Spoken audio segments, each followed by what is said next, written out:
इस चैनल पे आप सभी का बहुत बहुत वेलकम। दोस्तों, मैंने स्टैंडर्ड चार्टर्ड बैंक का उल्लू ज़बरदस्त तरीके से सीधा किया है। ये वीडियो उन लोगों के लिए है जो अपने क्रेडिट कार्ड के स्टेटमेंट को नहीं देखते या अपने ऐप को ओपन करके नहीं देखते कि चल क्या रहा है। उनमें से मैं भी एक हूँ। तो ये वीडियो एक ज़बरदस्त केस स्टडी है। आपको ये वीडियो देखना ही चाहिए, ये जानने के लिए क्या हुआ और कितना सीरियस मैटर था और उसे मैंने ठीक कैसे किया। चैनल पे अगर आप नए हो तो सब्सक्राइब करना मत भूलना, क्योंकि इस तरह के बहुत ज़बरदस्त इन्फॉर्मेशनल वीडियो मैं आपके लिए लाता रहता हूँ। तो चलो इस वीडियो की शुरुआत कर देते हैं।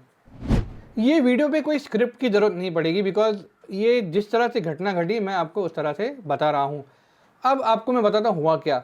2 से 3 हफ्ते पहले मैंने जस्ट ऐसे ही अपना ईमेल खोला और मतलब देखते हैं, चलो स्टैंडर्ड चार्टर्ड का वहाँ पे स्टेटमेंट मुझे नज़र आया, देखते हैं कि स्टेटमेंट में क्या है, क्या रिवॉर्ड पॉइंट है, शक्ल तो देख लेते हैं एक बार कि क्या नहीं तो होता है कि बिल आता है, हम क्रेडिट में जाते हैं या जो भी ऐप हम यूज़ करते हैं वहाँ पे पैसा भरते हैं और हम निकल जाते हैं।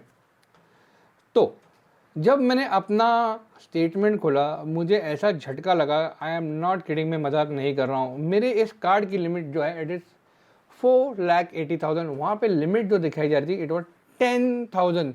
4,80,000 की लिमिट जो है घट के 10,000 वहाँ पे बताई गई थी।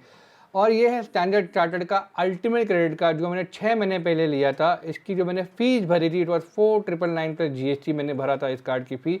एक सुपर प्रीमियम क्रेडिट कार्ड जिसकी वैल्यू 4,80,000 से 10,000 पे आ गई थी। क्यों बताता हूँ।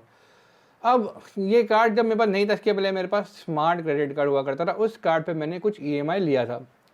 अब उस कार्ड पे जब मैंने EMI लिया था तो मैंने देखिए क्या होता है, आप सभी को पता है, अगर आपके साथ कोई भी क्रेडिट कार्ड है, आपने कोई ट्रांजैक्शन का EMI करवाया तो वो आपके स्टेटमेंट में ऑटोमेटिकली रिफ्लेक्ट करता है और आपके जो दूसरे स्पेंड है उसके साथ वो क्लब होके आता है और आप अपना कार्ड बिल भर देते हो और उसमें आपका EMI का पेमेंट हो जाता है।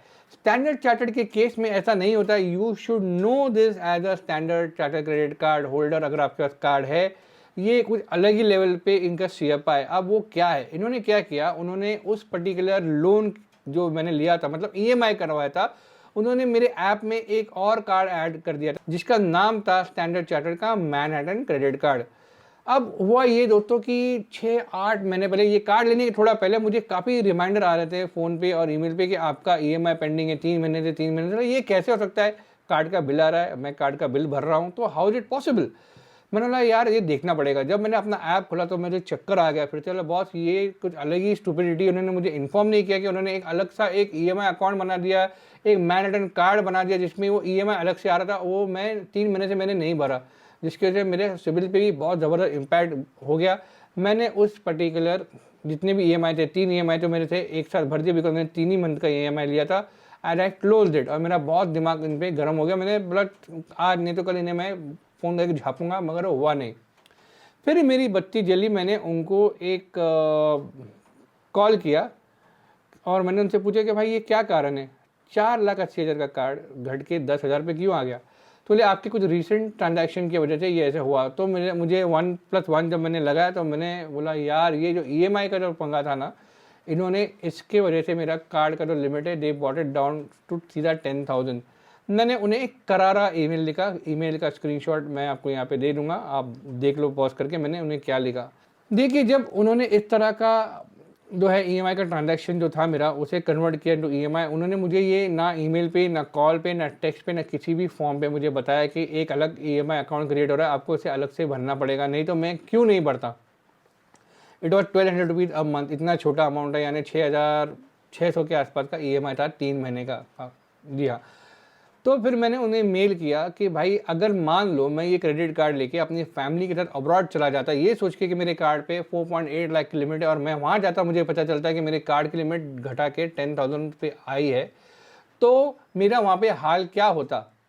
Did you inform me. मुझे एक SMS, एक ईमेल या एक कॉल नहीं आया जिसमें मुझे इन्होंने मेंशन किया कि ये इन्होंने जो मेरी 4.8 लाख की लिमिट को सीधा 10,000 पे उन्होंने लाके वहाँ पे उन्होंने डाउनग्रेड कर दिया उस लिमिट को। मुझे एक भी इस पर कोई भी इन्फॉर्मेशन नहीं दी गई और मैं इस बात को लेके बहुत ज़्यादा गुस्सा हो गया। तो मैंने ईमेल पे पूरा उनको लिख दिया कि ये सही नहीं, I am going to take it to the banking ombudsman and RBI। एक तो आपने मेरा EMI जो है कन्वर्ट किया, उसका मुझे आपने पूरा प्रोसीजर नहीं समझाया ठीक से, और आपने मेरे कार्ड की लिमिट 4.8 लाख से आपने 10,000 पे आपने लेके वो भी आपने मुझे इन्फॉर्म नहीं किया। I need an answer for this. अब जब मैंने ईमेल उनको किया, वहाँ पे एक ऑटो जनरेटेड मेल आया कि 2 से 4 दिन में हम आपको, बिजनेस डे में हम आपको रिस्पॉन्ड कर देंगे। ऐसा कुछ नहीं हुआ, 2 हफ्ते बीत गए और मेरे दिमाग से बात थोड़ी चली गई थी, बैक ऑफ द माइंड थी, पर मैंने चलो फॉलो अप करेंगे। एक दिन शाम को मैं बैठा था, मुझे कॉल आता है 4:30 स्टैंडर्ड चार्टर्ड बैंक से। वो कहते हैं सर हमने आपका जो है मेल पढ़ा, तो अगर आपको आपकी लिमिट वापस से रीइंस्टेट करनी है, रिस्टोर करनी है फ्रॉम 10,000 टू 4.8 लाख, आपको आपका लेटेस्ट सिविल स्कोर हमें देना पड़ेगा, मतलब रिपोर्ट देना पड़ेगा सिविल के वेबसाइट से। मैं वहाँ और भी मैं पगला गया, बोला बॉस पहली बात आप कौन होते हो मुझसे अपना सिविल रिपोर्ट भी सिविल के वेबसाइट पे 550 रुपये में भरूं, डिटेल रिपोर्ट उनको दूँ जिसपे मेरा एड्रेस, मेरा पैन कार्ड, मेरा फ़ोन नंबर, मेरे एग्जिस्टिंग क्रेडिट कार्ड, मेरे एग्जिस्टिंग लोन्स उस पर है। एक बात आपको बता दूं, जब आप कोई भी कार्ड या लोन के लिए अप्लाई करते हैं, बैंक आपका सिविल चेक करती है, मगर वहाँ पे काफ़ी सारे डिटेल जो है मास्क आउट होते हैं, जहाँ पे आपका जो इन्फॉर्मेशन पर्सन होते हैं वहाँ पे मास्क आउट होता है, उन्हें ये इन्फॉर्मेशन नहीं मिलता है। और ये कह रहे थे कि उन्हें मुझे पूरा इन्फॉर्मेशन चाहिए मेरी तरफ से, अगर मैं दूँ तो उनको मेरा सारा डिटेल मिल जाएगा। मैंने उनसे कहा कि ये कॉल मैंने रिकॉर्ड किया है और अब ये कॉल जाएगा RBI और ओम्बुड्समैन के बारे के पास, पे आप मुझसे मेरा सिविल रिपोर्ट मांग रहे हो, पेड, वो भी फुल वर्जन और विद फुल डिटेल, जो बिल्कुल मुझे एक्सेप्टेबल नहीं है और this is not the legitimate thing. मतलब अगर आपको मेरा कार्ड का लिमिट जो है 10,000 टू 4,80,000 करना है तो करो, नहीं तो मैं आपको जो है, मुझे ये कार्ड आपका चाहिए ही नहीं। ये कार्ड पे मुझे 6,000 रिवॉर्ड पॉइंट मिलने वाले थे with in 60 to 90 days of paying my annual fee, paying my joining फी। इन्होंने 6 महीने लगाए मुझे वो रिवॉर्ड पॉइंट देने में, उस पर भी मैंने उन पर काफ़ी उनकी केस ली और उन्होंने 6 महीने बाद मेरा जो है उन्होंने मुझे पॉइंट दिया। अगर ये चीज़ हमारे पास से होती, हम इनका पेमेंट 6 महीने बाद करते तो क्या ये चलता? तो दोस्तों सतर्क रहना बहुत ज़रूरी है। बैंक कुछ भी मनमानी कहीं भी करेगा। अब मुझे कुछ रूल्स पता है, बेसिक रूल पता है, तो मैंने उनसे कहा मैं आपको सिविल रिपोर्ट नहीं दूंगा और ये रिकॉर्डिंग कॉल आप जो है कॉल की मैं देने वाला हूँ ओम्बुड्समैन में और RBI का जाने वाली है। उसने सॉरी सर मुझे एक 24 आवर्स का टाइम दीजिए, I will get back to you. 24 hours बीत गए, मगर 48 to 72 आवर्स के बाद मुझे कॉल आता है कि सर आपका ऐप खोल के चेक कर लो, आपकी लिमिट हमने रीइंस्टेट कर दी है, very sorry for the inconvenience. बोला बॉस ऐसा नहीं चलता है, ये कार्ड लेके अगर मैं कहीं पे ट्रैवल करता ये सोच के मेरी लिमिट इतनी आए और मैं वहाँ जाता और मेरे पास कोई और कार्ड ना, तो मेरा वहाँ पे मेरे खाने पीने के वांदे हो रहे थे बॉस। तो ये चीज़ें आपको टाइम टू टाइम याद रखना बहुत ज़रूरी है। आपके ईमेल पे जो स्टेटमेंट है उसे कभी कभी एक बार नज़र मारो कि क्या चल रहा है, किसी कोई गलत चार्ज लगा दिया गया, आपकी लिमिट जो है डाउनग्रेड कर दी गई है, बैंक अपनी मनमानी करता रहेगा।